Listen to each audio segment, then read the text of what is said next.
हरिओम। नारायण नारायण नारायण। बंधुओं, आज मैं आपको निर्विशेष प्रेमिक प्रभु विजय कृष्ण गोस्वामी इस पुस्तक में से एक प्रसंग पढ़कर सुना रहा हूँ। श्री श्री विजय कृष्ण गोस्वामी जी बंगाल के एक महाशक्तिशाली वैष्णव गुरु हुए हैं और इनके 4 शिष्य बहुत ही राजनीति में भी देश की स्वातंत्र आंदोलन में बहुत विख्यात हुए हैं। जो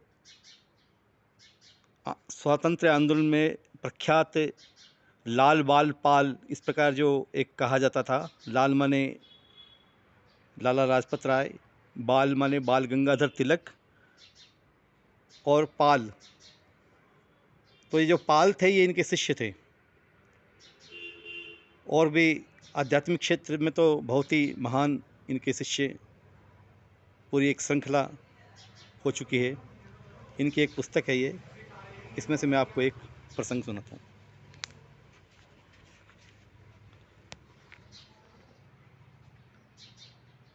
यंत्रणा कातर आम्र वृक्ष की शिकायत। माने एक जो यंत्रणा से ग्रसित आम का वृक्ष था, उसने गोस्वामी जी से शिकायत की। गेंडारिया आश्रम, गेंडारिया एक स्थान है बांग्लादेश में, जो आज का बांग्लादेश है, उस समय अविभाजित भारत था, उसका एक स्थान है ढाका के निकट। गेंडारिया आश्रम के चारों ओर अनेक घर निर्मित हो जाने के फलस्वरूप आश्रम परिसर की सीमा काफ़ी विस्तृत हो गई थी। माने जहाँ गोस्वामी जी ने आश्रम बनाया उसकी बात है ये। निकट का जंगल साफ़ हो जाने से वहाँ बच्चे खेलते थे, इससे आश्रम से जंगल अधिक दूर हो गया था। एक दिन जब गोसाई जी नाम में मग्न थे, ध्यान अवस्था में जब गोस्वामी जी जप में मग्न थे, आम के एक पेड़ ने उनके मन के अति जागतिक संवेदनशील चित्रपट पर प्रकट होकर शिकायत की कि उसके शरीर में एक लंबी कील ठोकी हुई है, जिससे वह रात दिन अत्यंत पीड़ा भोग रहा है। वृक्ष ने गोसाई जी से विनती की, कहा कि वह कील उखाड़कर उसे शांति से विश्राम करने दिया जाए। गोसाई जी ने अपने एक शिष्य को बुलाकर आदेश किया, आश्रम के ठीक उत्तर पूर्व दिशा में एक आम का वृक्ष के तने में एक कील गड़ी है, वृक्ष को ढूंढकर कील को बाहर निकाल दूं। शिष्य कई लोगों को साथ लेकर उस वृक्ष की खोज करने बाहर चल पड़े। जंगल में उस वृक्ष की खोज कर पाना सरल नहीं था। उत्तर पूर्व दिशा एवं एक आम का बड़ा वृक्ष, बस उनके पास में उस वृक्ष की खोज के यही एकमात्र संकेत सूत्र था। उन्होंने वन रक्षकों को, फॉरेस्ट गार्ड्स के समान गहनता से खोज की, किंतु विफल रहे।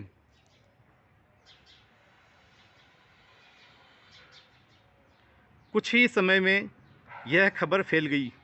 कुछ बालक आम के उस वृक्ष की खोज में उनकी सहायता करने के लिए वहां दौड़ पड़े।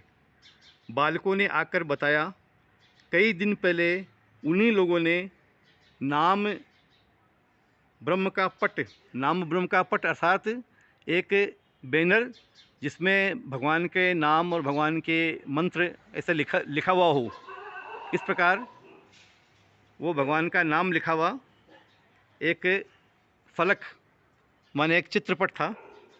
तो बालक बहुत श्रद्धापूर्वक उसकी जंगल में ले जाकर उन्होंने उस वृक्ष पर कील ठोककर उसको टांगकर फल और फूलों से उसकी पूजा करने के लिए वो लोग इकट्ठे हुए थे वहाँ पर। तो ऐसा करने के बाद में उस कील को उखाड़ना भूल गए। थोड़े ही समय में उस वृक्ष को ढूंढ निकाला गया। वास्तव में उसमें कील गड़ी देखकर सभी आश्चर्यचकित रह गए।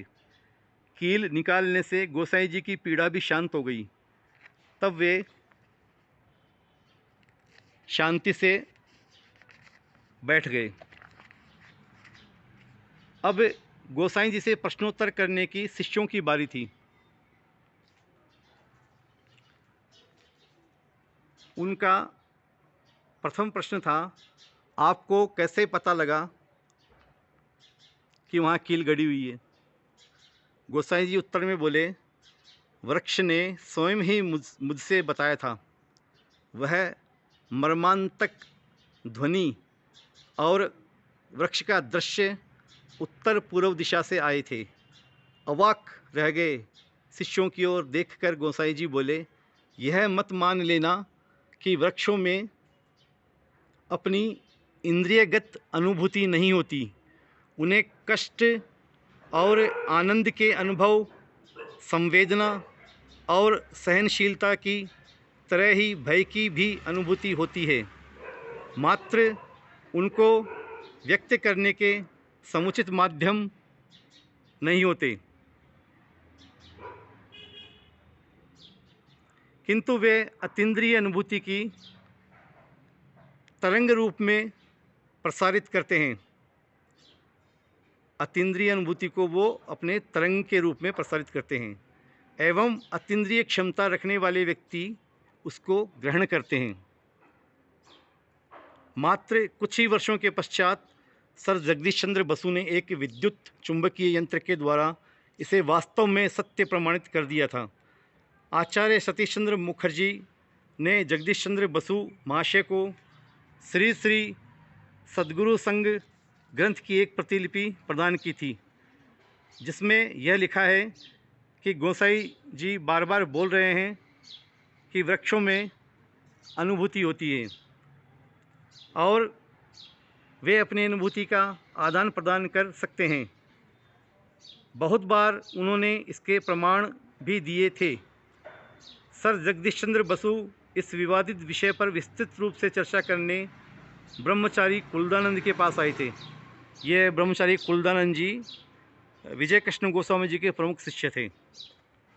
ब्रह्मचारी जी ने उनसे कहा था, मन स्थिर होने पर यह अनुभव किया जा सकता है। पहले मैं भी इसे आश्चर्य ही मानता था, अब देखता हूँ यह संभव है। तो जब